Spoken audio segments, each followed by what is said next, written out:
Olá, muito boa tarde, bem-vindos ao Sim, não, ou talvez, deste dia 8 de março, o Dia Internacional da Mulher. Sejam bem-vindos. Connosco estão a Patrícia Machado, o Francisco Brito e o Luís Pardal. Vamos ao primeiro tema da agenda do programa de hoje. A Igreja Católica está debaixo de fogo. O Patriarca de Lisboa diz que só o Vaticano pode suspender padres.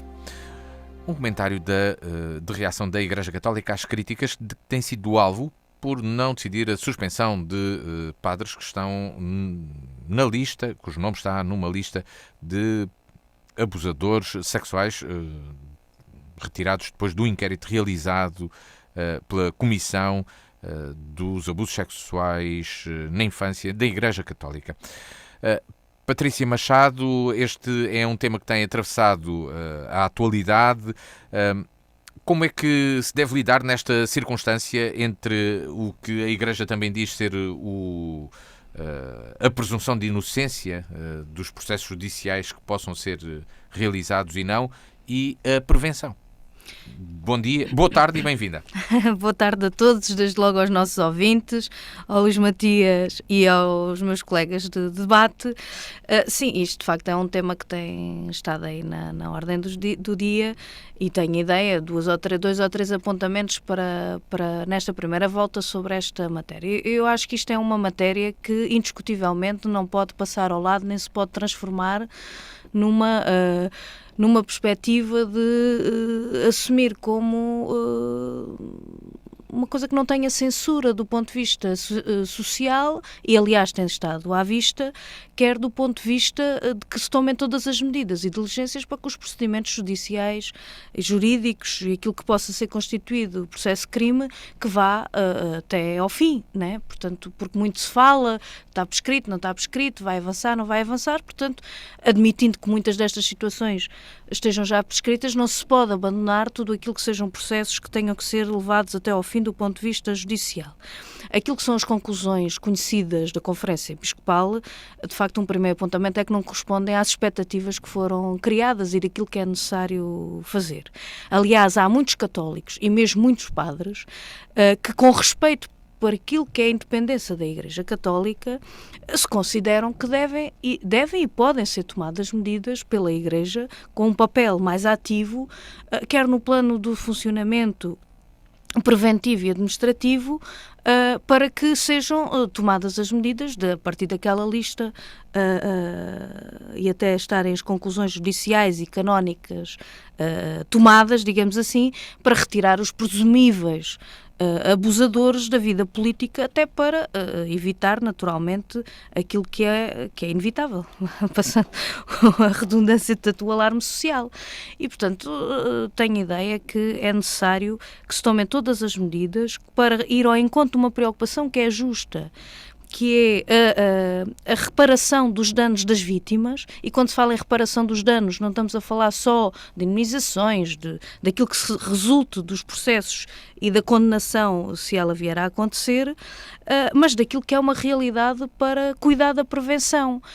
Porque o que se tem que tomar, e depois podemos falar um bocadinho mais na segunda volta, é que seja na Igreja Católica, noutras igrejas, porque há uns tempos também houve situações também idênticas ligadas com menores, naquele caso de tráfico de menores, suspeitas de tráfico de menores, noutra igreja dos evangélicos, se não estou em erro. Mas seja na igreja, seja noutras instituições quaisquer, o que se tem que tomar é todas as medidas do ponto de vista da organização de trabalho, dos contextos, de prevenção e não só no plano do tratamento. Muitas destas situações acontecem e ainda bem que depois se tomam os procedimentos do ponto de vista judicial para lhe dar expressão e para lhe dar sequência, mas acima de tudo o que tem que haver grande concentração de esforços é no plano da prevenção. Prevenção. Será que com este domínio da prevenção, então, justifica-se que estes padres que estão nesta lista, estas 100 pessoas, não estivessem em funções? Francisco Brito. Boa tarde, bem-vindo, Francisco. Ora, muito boa tarde a todos, boa tarde aos nossos ouvintes, boa tarde aos colegas de painel, boa tarde também ao Luís Matias, que nos acompanha sempre nos nossos programas e que nos modera aqui as nossas intervenções. Este tema de hoje é um tema de facto muito sensível, não só pela enorme gravidade dos factos apresentados e que têm sido conhecidos, mas também pelo facto de não haver uma reação firme da parte de quem de direito, e aqui começo já por separar aqui duas questões, que é naturalmente a responsabilidade da Igreja e a atitude que a Igreja pode ter neste domínio e nesta matéria no imediato, após conhecer estes factos, e a reação que pode existir da parte da Justiça e a atitude que deve existir para que estes crimes sejam julgados. E começando pela primeira parte, ou seja, pela responsabilidade que a Igreja tem nestas questões, aquilo que nos ficou depois da conferência de imprensa dada por o Bispo José Ornelas é que a Igreja parece não ter uma atitude muito firme. Ou seja, parece que existe aqui algum até sentimento de alguma impunidade perante factos de tal gravidade. E se, por um lado, a presunção de inocência está estabelecida no nosso Código Civil, por outro lado, nós sabemos que existe aqui questões de moral e sabemos que existe uma responsabilidade de garantir que os factos não continuam a acontecer, caso aconteçam. Ficámos aqui sem o Francisco, a ligação ficou congelada. As pessoas Agora que são sim, já suspeitas estamos a ouvir, destes abusos. Porque já te estamos a escutar novamente, Luís. a Igreja Francisco, tem aqui uma sim. responsabilidade. A Igreja tem aqui uma responsabilidade de afastar preventivamente as pessoas que são suspeitas destes abusos. E, apesar das pessoas serem suspeitas e não estarem a ser, neste momento, ainda julgadas ou não estarem condenadas por via judicial, estamos a falar de crimes muito graves. E por esses crimes serem muito graves e por haver esse risco de continuação da atividade criminosa, por assim dizer, ou que existe a atividade criminosa mesmo que não exista continuação, ou seja, que até eventualmente possam existir novos abusadores, é muito importante que a Igreja Católica atue e que mostre aqui também, não só internamente, àquelas que são as suas estruturas, à sua hierarquia, mas mostre também aos fiéis e às pessoas que não são fiéis, à sociedade em geral, que tem uma atitude de total colaboração e uma atitude atuante perante uma situação tão grave. Depois, numa segunda via, é fundamental que a Justiça atue e que a Justiça não seja lenta, porque aquilo que nós vemos, neste caso, é que existem montes de situações que terão acontecido há muitas décadas atrás e que neste momento o Código português diz-nos que elas estão prescritas. Ou seja, os factos aconteceram, os factos têm a gravidade, não é por passarem algumas décadas que eles deixam de ser graves ou que são menos graves, eles são muito graves, mas isto quer dizer que as pessoas, os abusadores, não serão condenados. E aí eu acho que deve haver naturalmente uma revisão em matéria de Código Civil e Código Penal, porque de facto não podemos para situações tão graves como estas, a ter esta matéria de prescrição como ela existe, e nestes casos em que a Justiça já sabemos que não vai atuar e infelizmente não vai atuar, a Igreja deve ainda ter um papel mais firme, porque não podemos deixar passar estas situações impune e naturalmente que estas duas entidades, por assim dizer, por um lado a Igreja, por outro lado o Ministério Público, devem mostrar que não só os portugueses podem confiar na Justiça, mas que os portugueses também podem confiar na Igreja, sejam eles crentes ou não, até porque existem valores canónicos e os valores canónicos dizem-nos que a Igreja, e que neste caso a sua hierarquia e os padres, devem proteger os mais frágeis. E aquilo que ficou espelhado nesta situação toda é que houve um aproveitamento dos mais frágeis. E isso não pode ser de forma nenhuma tolerado. Do Francisco Brito passo para o Luís Pardal. Esta é uma situação sensível, Luís Pardal. Estamos aqui a tratá-la. Se da zona de Évora não houve até agora qualquer informação ou notícia sobre o caso, já o Bispo Beja tem estado envolto em diversos comentários e o primeiro foi pelo facto de não ter respondido a esta comissão de inquérito, mais recentemente por falar no perdão das pessoas envolvidas. Luís Pardal, a Igreja está aqui com dificuldade em lidar com esta situação, uma situação difícil, mas o que é que deveria fazer agora com estas 100 pessoas? Muito bem, olá, muito boa tarde a todos, aos colegas de painel, ao Luís Matias e aos nossos ouvintes. E de facto, como o Luís acabaste de dizer e os meus colegas, de facto este é um assunto extremamente sensível, é controverso e é passível de uma enorme condenação. E qualquer inação, digamos assim, será com certeza alvo de críticas, não é? E podemos correr o risco, se a Igreja, digamos, a Igreja portuguesa não falar, digamos, a uma só voz, porque é isso que nas últimas semanas e nos últimos dias temos também vindo a assistir, é que temos pontualmente bispos a tecer a determinadas considerações que depois não abonam com certeza a uma organização da estrutura e dá asos depois a críticas por parte da opinião pública, porque até como aqui já foi dito, a larga maioria destes crimes ou alegados crimes já prescreveram e sobretudo face a isso a Igreja tem naturalmente aqui um papel, tem mesmo que ter um papel. E o facto de nós termos membros da Igreja a dizerem que é apenas uma lista de nomes, e é pouco mais que isso, não é? Por outro lado, temos a Comissão Independente a dizer que não, que de facto é uma lista de nomes, mas esta Comissão, ao longo do tempo, deslocou-se a todas as regiões do país e falaram sobre os casos específicos, sobre os nomes que estão em cima da mesa, destes 100 nomes. E, portanto, não é só uma lista de nomes. E que isso já foi reafirmado por um psiquiatra que integra a Comissão Independente e, portanto, de certa forma, digamos que esclareceu essa situação que estava aqui na dúvida.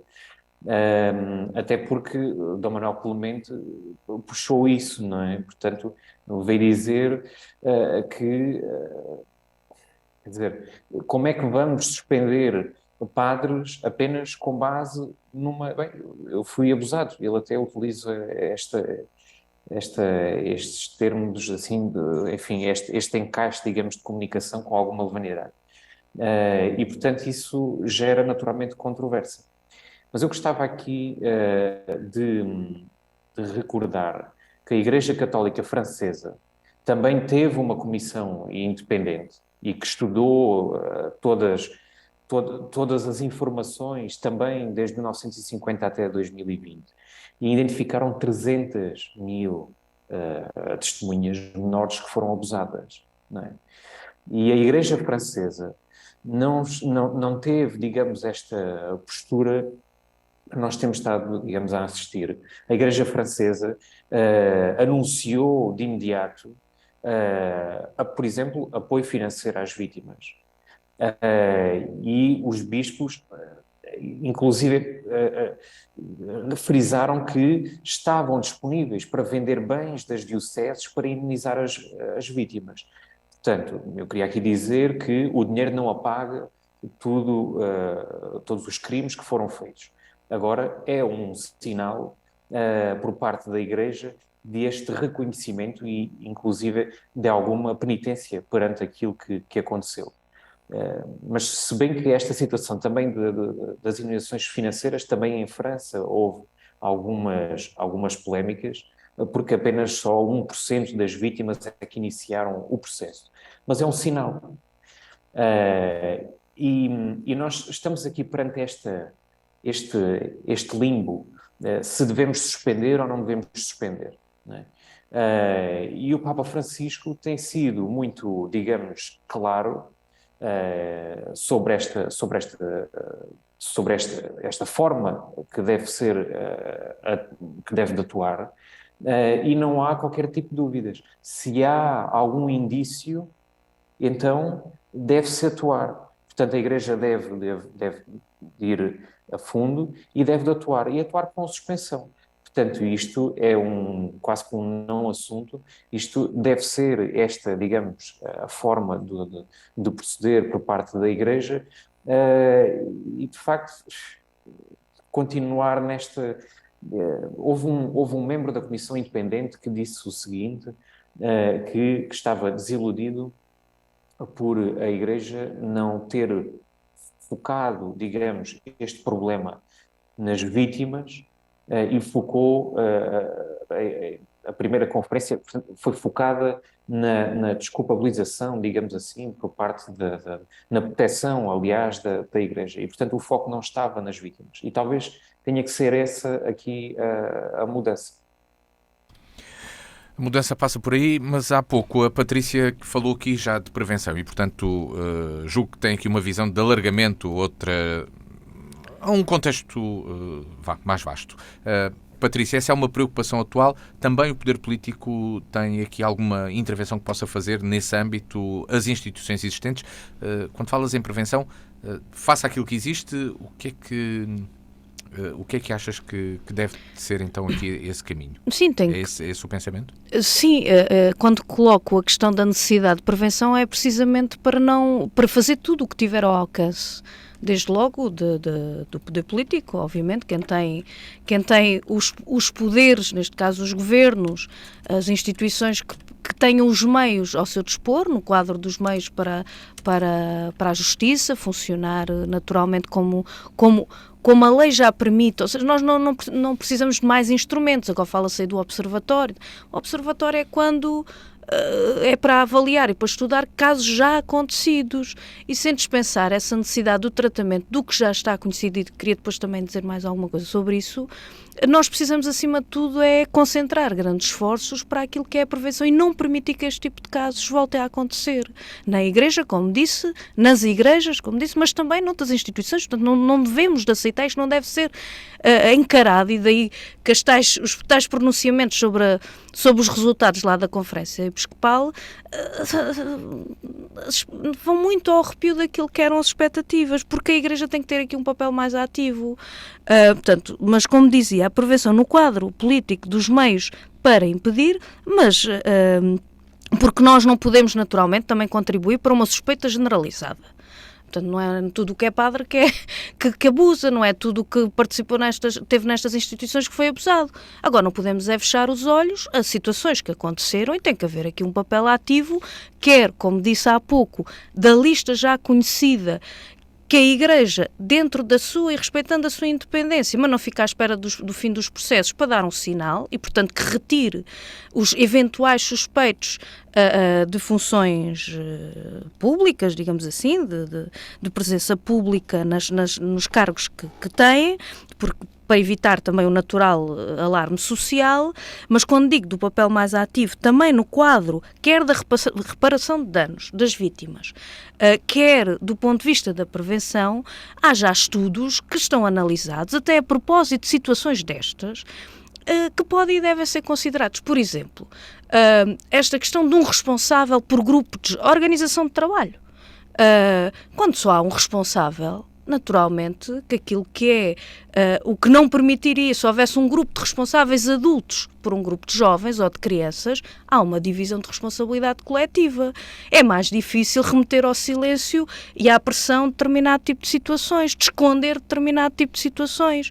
Os próprios contextos em que são desenvolvidos os trabalhos, com os jovens ou com as crianças.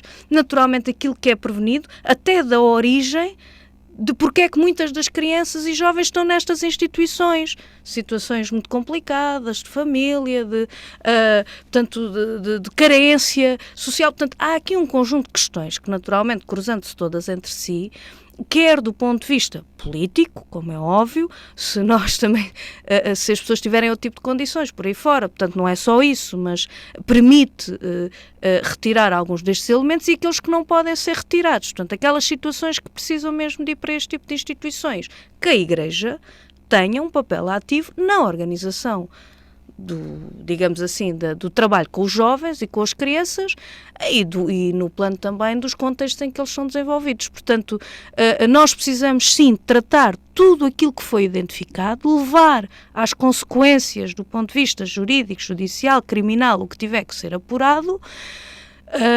A Igreja tem que dar um sinal, mas também do ponto de vista da prevenção é absolutamente necessário que se tomem medidas concretas para que não fiquemos só a tratar de problemas já depois deles acontecerem e que a gente, acima de tudo, concentre esforços é para que eles não se permita que este tipo de situações volte a acontecer com crianças e com jovens, com qualquer pessoa, naturalmente, mas estamos a falar de uma matéria profundamente sensível, não por aquilo que choca só, mas pelas consequências que tem desde logo para os próprios, por aquilo que pode permitir do ponto de vista de alarme social que precisa de ter uma resposta a partir de medidas concretas, quer do ponto de vista político, mas a Igreja não pode deixar de ter aqui um papel ativo que, infelizmente, pelas declarações que temos ouvido, não é de todos, porque eu há pouco disse, há muitos católicos, inclusive muitos padres, que têm tido posições que vão ao encontro deste apelo que se tenha outro tipo de posição nesta matéria.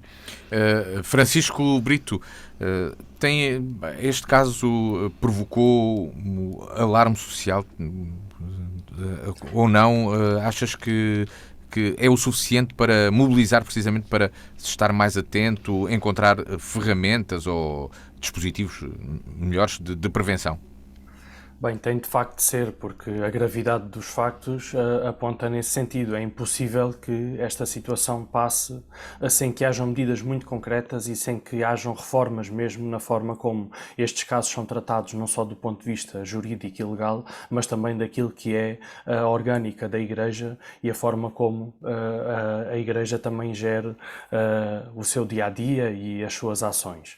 E eu aqui gostaria de começar pela importância da formação dos padres, porque ninguém nasce padre, não é? Existe uma formação em teologia especificamente e que deve naturalmente também espelhar aquilo que é este tema e outros temas que neste momento não estamos a abordar, mas que também são importantes e que deve fazer parte naturalmente deste processo daquilo que é a formação de um padre.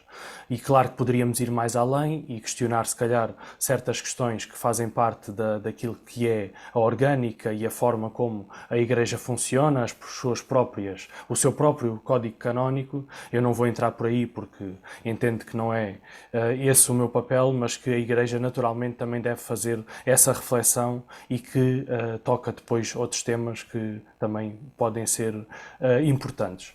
Por outro lado, é fundamental prevenir estes casos e para prevenir estes casos esta formação naturalmente que é muito importante, mas também é muito importante que exista uma consciência generalizada da gravidade dos crimes. Ou seja, durante muito tempo e até num dos relatos que houve da Comissão Independente havia a posição também de outras pessoas dentro daquilo que aquilo que são as estruturas católicas, por assim dizer. Neste caso, estou-me a recordar de um dos casos que se passava num colégio de freiras em que houve um abuso e é descrito um abuso por parte de um padre no momento da confissão e que após esse abuso a rapariga abusada falou desse tema e que a madre que lhes dava aulas ainda a repreendeu e ainda lhe aplicou um castigo e disse que ela estava a mentir. Ou seja, não estamos só a falar de padres, estamos a falar de toda a estrutura e toda a estrutura deve estar atenta, deve estar ciente, deve conhecer a gravidade destas questões para poder atuar e principalmente identificar indícios daquilo que pode ser um possível abuso para que ele não exista. E tendo existido e como existiram, por outro lado deve haver a atuação da lei e da justiça e aí entra a importância também de discutir este caso politicamente.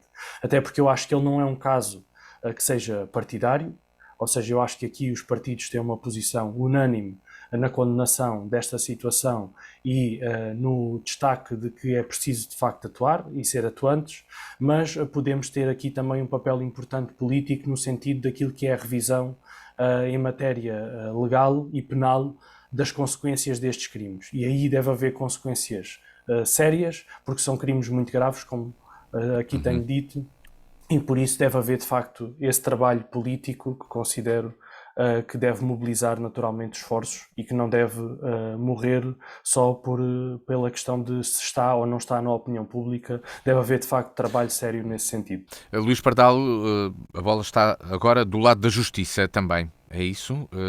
E há meios para poder investigar estes casos, alguns deles já com alguns anos? Sim, quer dizer, todos estes casos se cingem a muito poucos, a pouco mais de meia dúzia, porque os restantes todos já prescreveram.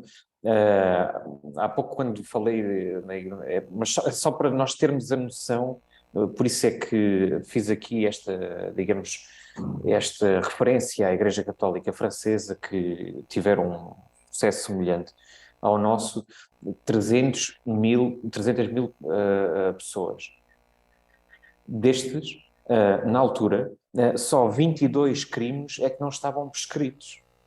Portanto, isto não é uma situação exclusiva de Portugal, temos o país, a França, com um enraizamento também da Igreja Católica, e estamos num quadro não assim tão diferente.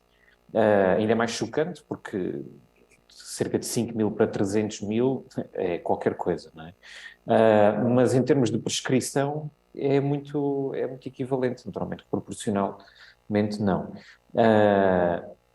Mas há pouco, eu penso que isto seja importante. Não devemos tomar pelo todo, não é? E, portanto, penso que toda a gente reconhece isto. Não devemos tomar por um todo atos praticados totalmente condenáveis, mas nós temos grandes fileiras, digamos, da Igreja Católica Portuguesa que está, inclusive, a fazer pressão junto dos bispos para que exista consequências, porque, de facto, não podemos ficar, ou a Igreja não deve ficar, apenas por, muito bem, deram entrada no Ministério Público estes crimes, bem, vamos nos cingir aos que estão no Ministério Público, porque de facto são aqueles que há condições para processos penais.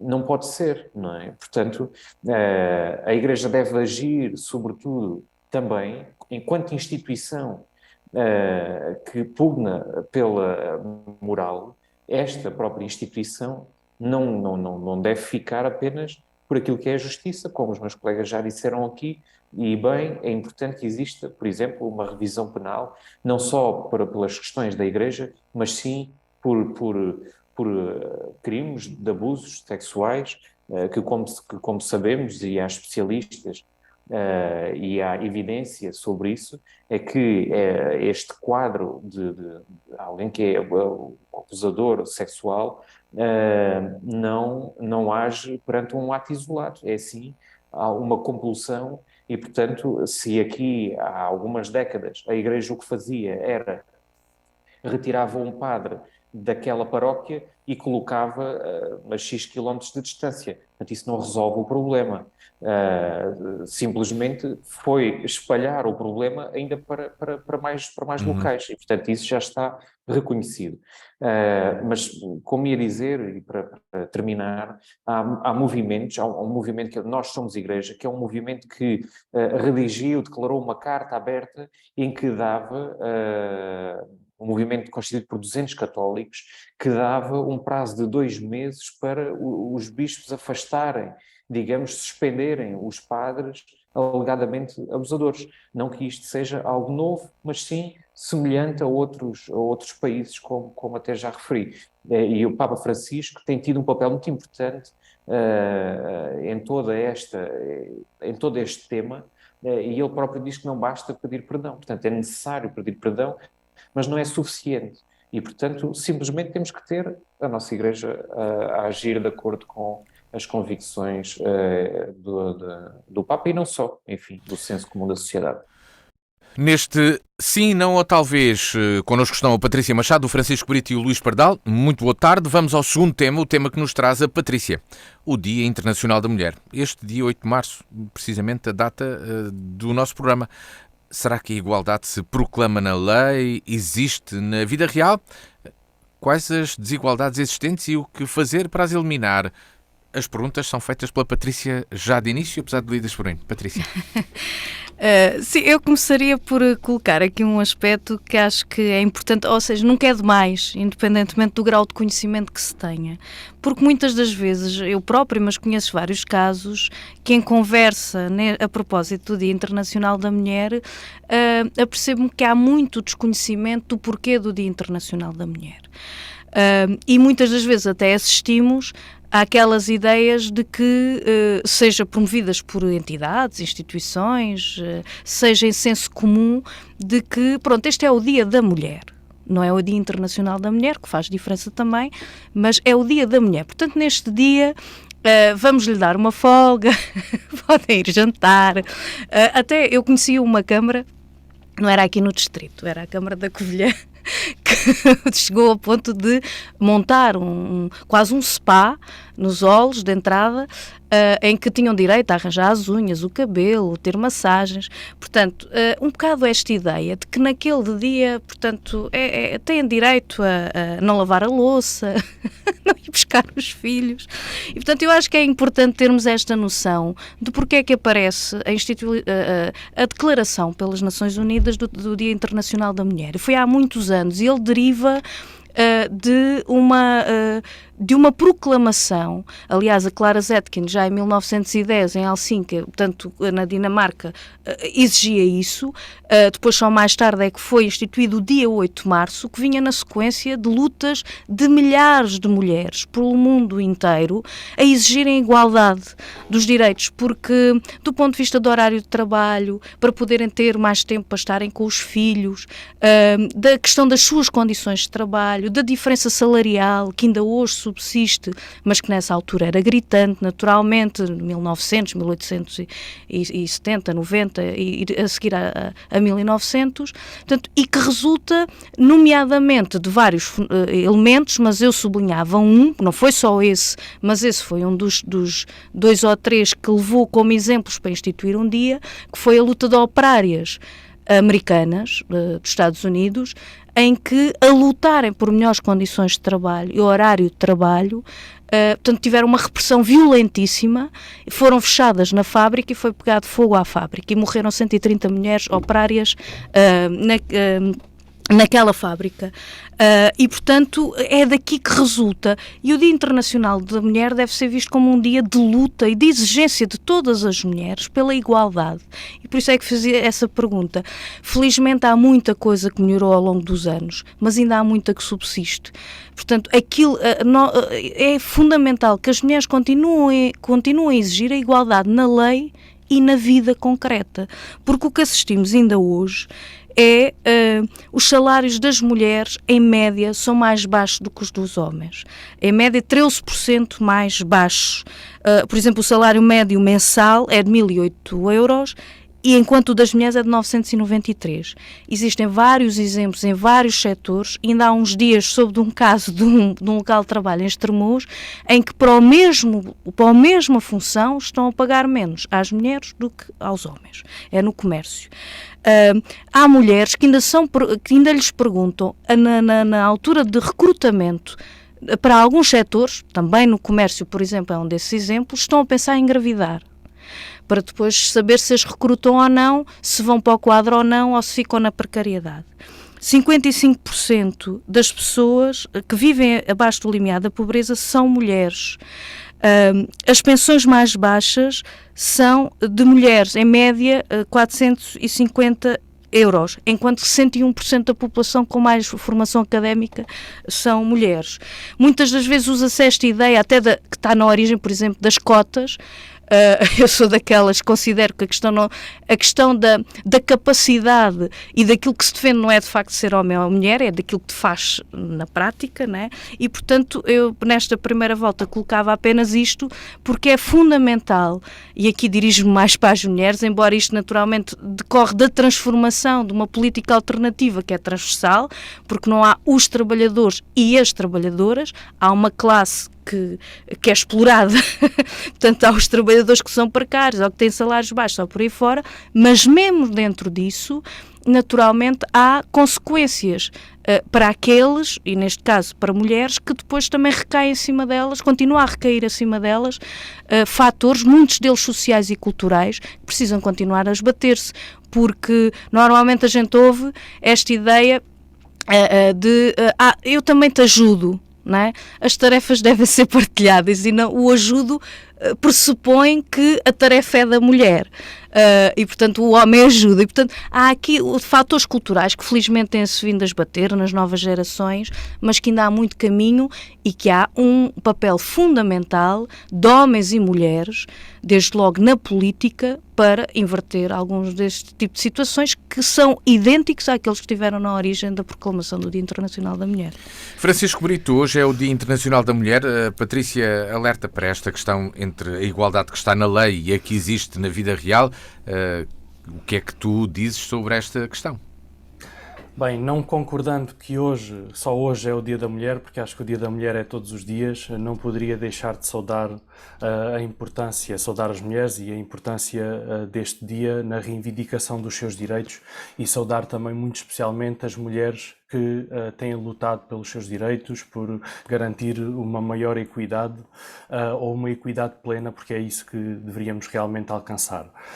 Porque não podemos aceitar para o mesmo trabalho uma mulher ganhe menos, não podemos aceitar que continuemos a ter esta espécie de política de idade média, seja uma mulher ou um homem, e aqui concordando também com aquilo que a Patrícia já disse, nós temos que avaliar as questões pelo trabalho, pela função, não se as pessoas são mulheres, são homens, se sentem de uma outra forma qualquer, não podemos avaliar assim, porque cada um e cada uma tem o poder de escolher aquilo que querem ser e têm que ter equidade no acesso ao mercado de trabalho, à saúde, à educação e a todos os setores que marcam a nossa vida em sociedade. E é triste, para mim, enquanto sociedade, precisarmos de leis para garantir a igualdade de acesso ou a paridade, porque isto devia ser natural, devia-se estar inscrito no nosso cotidiano e deveria não necessitar e devia estar inscrito por consciência e não por lei, ou seja, deveria fazer de facto parte do nosso dia-a-dia. E isto convoca-me também para um tema que considero importante destacar, que é aquilo que é a diferença para mim do termo igualdade e do termo equidade. Porque nós, de facto, não somos todos iguais e não podemos aceitar também que nos nivelem muito menos por baixo, também como temos visto muitas vezes, até pelas políticas de esquerda dos últimos anos. Nós somos diferentes e precisamos de lutar pela equidade, e aqui estabelecendo essa diferença, e a equidade é a adaptação das oportunidades para garantir uma igualdade de acesso. Ou seja, se nós tivermos igualdade, na realidade mantemos sempre uma desigualdade final. E a equidade é aquilo que nos permite, para cada caso, conseguirmos que todos juntos consigamos chegar também mais longe. E é isso que nos traz a justiça social, laboral e económica. E por isso sublinho aqui a importância de investirmos na equidade de género, que é um tema que não se vê muito, fala-se sempre a igualdade de género e não a equidade de género.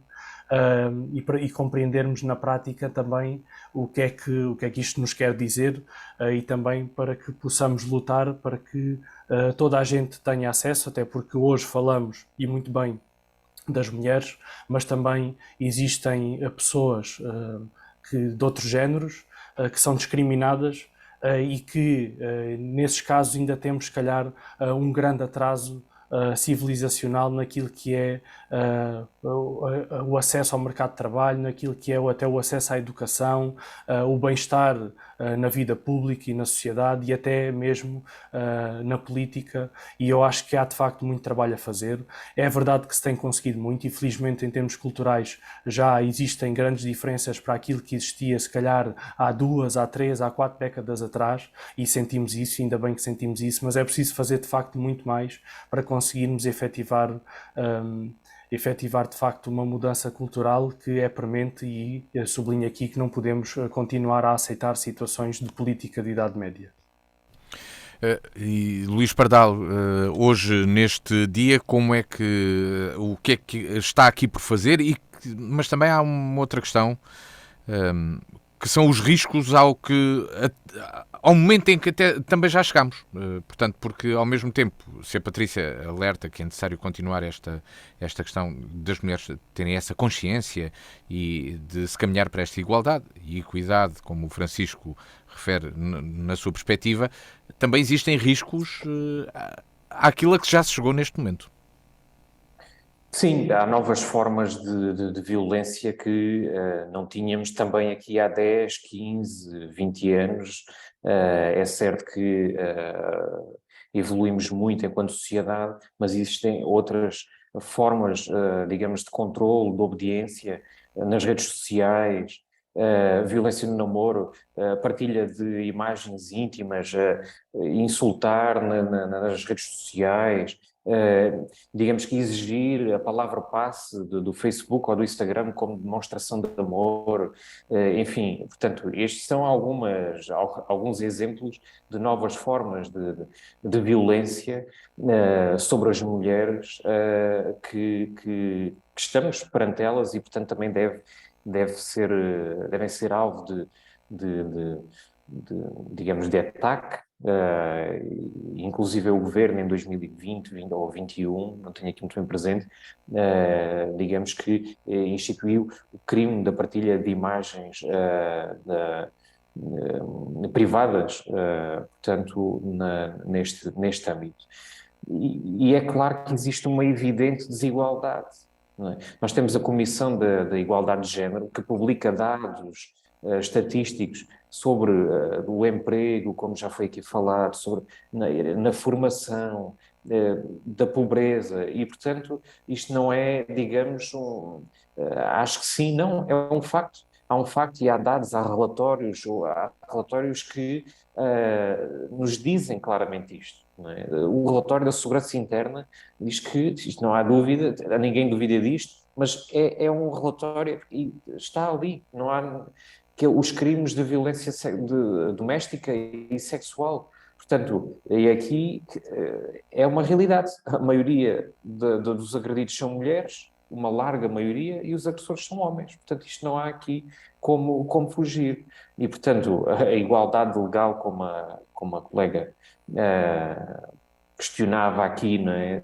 Se corresponde a uma igualdade de facto, claro que não, não é? E nós temos exemplos disto, questões da maternidade, não é? Como a Patrícia frisou aqui, quer dizer, uma entrevista de trabalho e perguntar se está a pensar em engravidar. Quando uma mulher engravida, um dos primeiros problemas, muitas vezes, infelizmente, é como é que poderá reagir o meu patrão. Quer dizer, isto é, por algum motivo, a lei proíbe, não é, alguém perguntar se tem filhos, se é casada, quer dizer, a lei proíbe isso. Não é? Mas, de facto, depois, na prática, temos o que é uma evidência, a diferença salarial, não é? Há aqui uma questões interessantes que é as profissões associadas às mulheres são pior remuneradas. As enfermeiras, ou até mesmo profissões mais indiferenciadas, digamos, é a limpeza, é a mulher, não é o homem. Não é? O pedreiro ganha mais do que a empregada de limpeza. Portanto, no fundo, é esta massa, digamos, cultural que depois, na prática, tem de facto, levanta questões de fundo. E, portanto, o índice da pobreza, não é? É evidente que as mulheres, sobretudo famílias monoparentais, portanto, é uma condição, é um fator de agravamento do índice portanto, do índice de pobreza. Portanto, a mulher trabalha, digamos, em dupla jornada. Trabalha em casa, trabalha, digamos, na sua profissão. Uhum. E, portanto, esta é uma questão que se levanta aqui, muito complexa do ponto de vista da conciliação da vida familiar, e que é preciso, naturalmente, agir. mas talvez possa explorar na segunda volta. Patrícia Machado, então existem desigualdades, o que se pode fazer para as eliminar, mas ia-te perguntar se o caminho agora, no século XXI, nesta luta, passa mais por uma luta mais segmentada, porque há diferenças que as mulheres alcançaram em vários grupos sociais. Portanto, a condição das mulheres perante o trabalho, a família, o rendimento, a igualdade que elas têm perante os homens não é idêntica nas suas várias classes sociais, nas suas várias profissões. Será que é necessário focar em mais alguns grupos específicos do que noutros? Ou continuar a olhar o todo? A luta das mulheres, no feminismo, o que é que... Feminismo é uma coisa, a luta pela igualdade é outra. Eu situo-me na luta pela igualdade. Porque é isso, é a igualdade, não é serem uns mais que outros. Portanto, as mulheres têm que ter os mesmos direitos que os homens nas várias esferas da vida. Depois há as diferenças, naturalmente, desde logo biológicas e físicas, como é natural, pronto. Portanto, sobre isso está dito. E a luta tem que fazer-se, como todas as outras lutas, também a das mulheres, sobre problemas concretos, naturalmente, sobre aquilo que são necessidades de luta para garantir essa igualdade. Olha, mas também há momentos de convergência, desde logo, fazer já aqui um apelo para a participação de todas as mulheres na manifestação convocada pelo MDM, que já decorreu uma no passado sábado no Porto e que vai decorrer este sábado também em Lisboa, que convergem todas aquelas mulheres, desde as trabalhadoras operárias, às agricultoras, às mulheres da cultura, portanto, todas, não é? E, portanto, fazer também este apelo. Mas eu não queria deixar de colocar aqui isto sem sarcasmo, mas eu não posso deixar de sorrir, de rir sobre esta questão que o Francisco colocava. Isto não é uma questão de semântica. Primeiro, não é uma questão de semântica, é uma questão de tradução prática e de opções políticas, e de facto é surreal estar a ouvir o Francisco. Portanto, quando o PSD, juntamente com o PS, tem ao longo dos anos rejeitado políticas que invertem e que traduzem na vida aquilo que está na lei. Portanto, quando há propostas de aumento geral dos salários, por exemplo, da rede de criação pública de creches, da rede pública de lares, porque muitas vezes a gente sabe, pois recaem nas mulheres, lá está, do ponto de vista cultural, portanto, tudo propostas rejeitadas pelo PSD. A questão dos horários de trabalho, ainda há pouco tempo foi uma proposta. As mulheres, como é que têm tempo para estar com os filhos? As mulheres e os homens, mas estamos a falar das mulheres. Rejeitada. Como é que nós combatemos a precariedade? Rejeitada. Para ter uma estabilidade na vida que permita essa estabilidade para ter a tal qualidade de vida que é necessária. A questão da saúde materno-infantil, dos meios necessários, do apoio, desde a obstetrícia até depois aos primeiros meses de infância, e todos os técnicos que são necessários. Temos vindo aqui a discutir a drenagem do público para o privado. Como é que o PSD se tem situado nisso? Mas também o PS. Tudo o que tem a ver com matéria da saúde, acabar com o Serviço Nacional de Saúde, esvaziá-lo ao máximo, chutar o máximo para o privado. Portanto, estamos a falar deste tipo de violências, porque isto também é violência. Uma operária que na Taico tenha que ser obrigada a trabalhar 12 horas, obrigada, quando digo obrigada, é porque é aquilo que lhe dá o mínimo de qualidade de vida para levar um mínimo de rendimento que faça face às despesas que hoje se têm ao fim do mês. 12 horas. Trabalhar 12 horas, muitas vezes à noite, dorme de dia. Que tempo é que sobra para estar com os filhos? Que tempo é que sobra para poder pensar ter filhos ou ter o segundo ou o terceiro filho? Portanto, é disso que estamos a falar. E sobre estas matérias, elas têm sido sucessivamente rejeitadas, na prática, por partidos como o PSD e o PS, mas também o Chega e a Iniciativa Liberal. E eu terminava com um aspecto porque, pronto, já falei aqui destas várias dimensões, podia também falar da habitação, do transporte, tudo isto são questões que têm influência depois, porque muitas vezes fala-se só da violência física, e é um flagelo, sobre isso não há dúvida nenhuma, mas esquece todo este tipo de violências em que condicionam a mulher para ela poder ser mais ela do ponto de vista daquilo que também tem direito.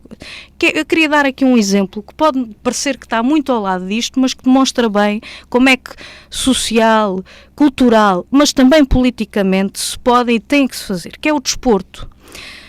Agora que, naturalmente, eu queria valorizar e saudar a equipa feminina de futebol que foi apurada para o Campeonato do Mundo, mas, em dito isto, vamos ver, por exemplo, a igualdade no desporto. Quantos são os clubes que têm condições, a partir de determinados escalões, as meninas já não conseguem jogar lá naquele concelho porque não há número suficiente. E porquê é que não há número suficiente? Há, desde logo, a questão da vontade e do gosto para praticar. Mas há escolas, porque o desporto escolar ainda é um direito que existe nas escolas, há escolas que, quando estão a fazer as escolhas, portanto, dão aos pais o futebol, por exemplo, há outras modalidades, mas o futebol, por exemplo, não, ao contrário daquilo que a lei permite, dizem que não tem, que é só masculino. E questionado porque é que as meninas não se podem inscrever, normalmente são só os meninos que se inscrevem. Ora, isto há logo um condicionamento. Quem é a menina a achar isto não é para mim? Eu não posso ir jogar. Portanto, há aqui questões que também do ponto de vista político, das medidas, de assegurar que as questões são asseguradas na prática, aquilo que está na lei, se tem que trabalhar coletivamente e em função dos cargos que cada um tem, para exigir que isto seja alterado. E, portanto, também aqui uma mensagem para todas as mulheres, para todos os pais que têm filhas, para que não deixem de exigir aquilo que têm direito, do ponto de vista também do acesso em igualdade a todas as esferas da vida. Falei aqui do desporto, podia falar de outras. Francisco, eu há pouco perguntei precisamente à Patrícia se a luta passava por esta segmentação e ela deu aqui um exemplo concreto de uma forma de agir. É por aí que passa, porque há níveis diferentes dentro da sociedade de mulheres que conseguiram mais igualdade do que outras. Bem, é verdade, de facto, verificam-se esses casos e eu acho que parte logo desde as políticas públicas, até porque já se falou aqui no direito a ser mãe e, de facto, deve merecer sempre a nossa atenção, até porque a desigualdade está diretamente relacionada com o envelhecimento do país e com a baixa natalidade, e a desigualdade perante as mulheres é um problema da família, não é só um problema das mulheres e deve ser encarado como problema de todos nós, e nós devemos olhar para isto de forma séria e com propostas concretas e evitar a demagogia, porque as creches gratuitas são de facto uma proposta positiva e que está também no programa do PSD, tal como a rede de AMAs, que devem servir situações específicas que saem fora do comum das portuguesas e dos portugueses, que ora têm que trabalhar por turnos, e nós sabemos que isso é uma realidade e que não conseguimos abolir isso. Começa logo pela questão da saúde, nós precisamos ter turnos durante a noite, portanto, dizer que isso é um problema é uma demagogia. Nós temos é que encontrar soluções para conseguir responder a essa situação, para que ela não seja um problema. E a rede de damas é uma das hipóteses que está em cima da mesa, ou que deveria estar em cima da mesa, pelo menos é uma proposta que o PSD apresenta, para que as pessoas que têm que trabalhar por turnos, sejam elas mulheres ou homens, possam deixar os seus filhos para que... Francisco, desculpa lá, mas na saúde, sim, em muitos setores, sim. Para construir peças de automóveis não é obrigatório ter turnos de 12 horas. Podem pôr mais trabalhadores. Eu não vou produção industrial, até porque depois há piada vocês criticarem depois andarem nas reuniões de Câmara. Eu desculpa lá, Francisco, mas obrigar as crianças a estarem à noite sem os pais, porque tem que se encontrar uma creche para os pais poderem estar a trabalhar à noite, setor a setor tem que se discutir isso. Para construir peças de automóvel não é preciso trabalhar 24 horas. horas. Industrial, não vou Coloquem mais trabalhadores. Contigo. Agora, acho muita piada vocês andarem a agitar bandeiras, a dizer que a Taico traz não sei quantas centenas de postos de trabalho para Évora e depois andarem com esse tipo de política de baixo nível. Por acaso acho isso piada, porque depois formos ver na prática o que é que a CDU faz. É que a CDU, o PCP, os comunistas falam muito sobre os direitos das mulheres e falam muito sobre os direitos dos trabalhadores. Mas o que é que depois o PCP faz nos poucos sítios onde ainda é poder? O PCP o que faz é manter funcionárias 8 anos a recibos verdes sem nunca regularizar essas situações. Portanto, isso é hipocrisia. Vocês são hipócritas porque deviam efetivamente de fazer aquilo que dizem que fazem. Foi uns anos que tivemos impedidos de contratar pessoal porque o PS obrigou a estar impedido. Pronto, não vou discutir mais. Não vou discutir. Sim, foi 8 anos. 8 anos. Foram 8 anos e eu provo onde é que o Pael não estava e onde é que vocês o podiam ter feito e não fizeram. Porque vocês são demagogos, porque vocês dizem para os outros fazerem, mas depois vocês não fazem. Vocês agitam as bandeiras, mas depois na hora H de fazer, vocês nunca fazem. Porque podemos falar do desporto e das equipas femininas, mas é que as equipas femininas não têm sítio para treinar, porque o único sítio em Évora que podem fazer foi com o investimento do Passos Coelho, esse patife que meteu cá a Troika, mas foi ele que meteu dinheiro em Évora para haver um campo desportivo que por acaso está a ser gerido e mal gerido pela Câmara de Évora. Portanto, vocês sentem a culpa disto e vocês são demagogos. Não te irrites tanto, Francisco, não te irrites tanto. Ouçamos o Luís Pardal que assiste ao debate naturalmente. É preciso rigor. E tem aqui a sua visão também para concluirmos este tema, Luís Pardal. Isto passa por setor a setor? A democracia é mesmo isto, portanto, aliás, com certeza que os direitos que as mulheres conquistaram nos Estados Unidos, como os homens e as mulheres conquistaram com o 25 de Abril, com certeza que não aconteceriam com uma conversa tranquila à mesa. Se assim fosse, muitos dos nossos problemas da sociedade estavam resolvidos. Mas eu acho que é importante, porque a Patrícia também utilizou aqui argumentário político, digamos, para desculpabilizar, digamos, ou pelo contrário, culpabilizar o governo do Partido Socialista. Quando foi, nos últimos anos, os maiores passos, digamos que em matéria de política pública da igualdade de género, foram dados pelo governo do Partido Socialista. Como disse há pouco, em 2021, criminalização das imagens íntimas nesta situação que estamos aqui a falar. A aprovação do Plano Nacional de Igualdade. A criação do Plano de Combate à Violência Doméstica, que foi este plano que instituiu por este país fora dezenas de instituições em que recebem e apoiam mulheres vítimas de violência doméstica. A rede pública das creches. Proposta do PCP. Pronto, então, mas tudo o que é bom é só do PCP. Repara, não é só, mas é também. Em setembro de 2021, a criação do projeto de igualdade de género nas instituições de ensino superior. Hoje temos todas as universidades deste país a trabalhar as questões de igualdade de género, a criar gabinetes específicos e grupos de trabalho, para implementar medidas nesta área. O Governo criou em 2022, em matéria do desporto, um grupo de trabalho precisamente para as políticas em matéria de igualdade. E, portanto, isto são exemplos claros que contradizem com factos aquilo que se tentou passar aqui há pouco, porque tem havido avanços. É natural que têm que ser dados ainda muito mais avanços. E como referi há pouco, há novas formas de violência e que temos que ter em atenção. Agora, e até me vou antecipar, se calhar até um bocadinho aqui no sim, não, talvez. Mas não dizemos que temos de terminar e temos de ir para o sim, não, talvez. Não, mas tem que ser, porque temos a Câmara de Évora, não é? Temos o Internacional Sport Clube, que é um clube de futsal, que é uma referência no futsal feminino, não só do Alentejo, mas do país, em que está a ter excelentes resultados. E onde é que está aqui o apoio da Câmara Municipal? Não há. Vamos ao sim, não ou talvez para concluir o programa de hoje. Começo com a Patrícia Machado. Um sim, um não ou talvez hoje, Patrícia? É um sim face a um não.